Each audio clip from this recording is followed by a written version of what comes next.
Hi! Hello అండి. Welcome back to my channel. ఈరోజైతే కర్ణాటకలోని మంగళూరులో చేసే స్పెషల్ నీరు దోస అయితే ఎలా చేసేయాలో చూద్దామండి. నేను మంగళూరు వెళ్ళినప్పుడు ఈ నీరు దోస తిన్నాను. దీనిలోకి వాళ్ళైతే చికెన్ గ్రేవీ సర్వ్ చేశారు. చాలా అంటే చాలా టేస్టీగా ఉండింది. సో, మనం కూడా చాలా ఈజీగా చేసేసుకోవచ్చు. మనం మామూలుగా చేసుకునే దోస కంటే కూడా చాలా సింపుల్ ప్రాసెస్ అండి. అండ్ చాలా టేస్టీగా కూడా ఉంటాయి.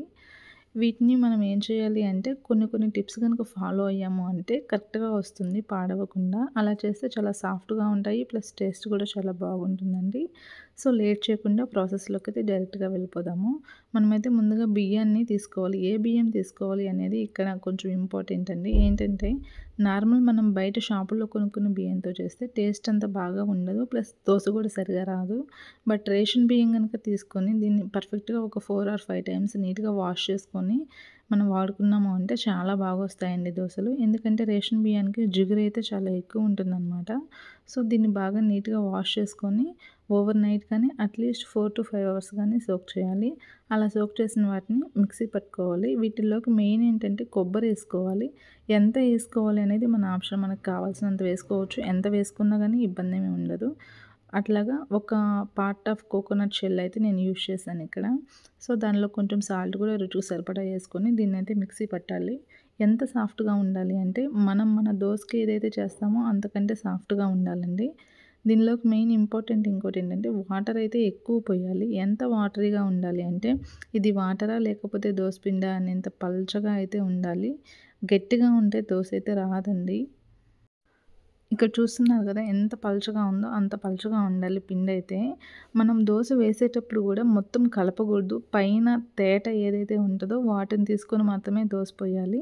ముందైతే పెనంకి కొంచెం ఆయిల్ పూసుకొని కొంచెం సీజనింగ్ చేసుకుంటే దోస ఈజీగా లేచి వచ్చేస్తుందండి. లేదంటే కరుచుకుపోతుంది. సో, అందుకని నేను దీని ముందు కొంచెం సీజనింగ్ అయితే చేసేసాను. సో, దోసని ఇట్లాగా మనం రుద్దినట్లు కాకుండా ఇలాగ పోసేయాలి. అప్పుడే అది పర్ఫెక్ట్‌గా వస్తుంది. ఇలా వేసేటప్పుడు మధ్యలో హోల్స్ ఏమన్నా ఉంటే మళ్ళీ కొంచెం పిండి వేసైతే దాన్ని కవర్ చేసేసుకోవచ్చు. సో, అంచులమ్మటైతే కొంచెం ఆయిలెయ్యాలి. ఎందుకంటే దోస త్వరగా పైకి లేచి రావడానికి. అలా వేసి ఒక 5 మినిట్స్ కొంచెం దాన్ని మీడియం ఫ్లేమ్‌లో కుక్ అయిన తర్వాత తీసేస్తే అలా అంచులు ముందే లేస్తాయండి అది కుక్ అయిన తర్వాత.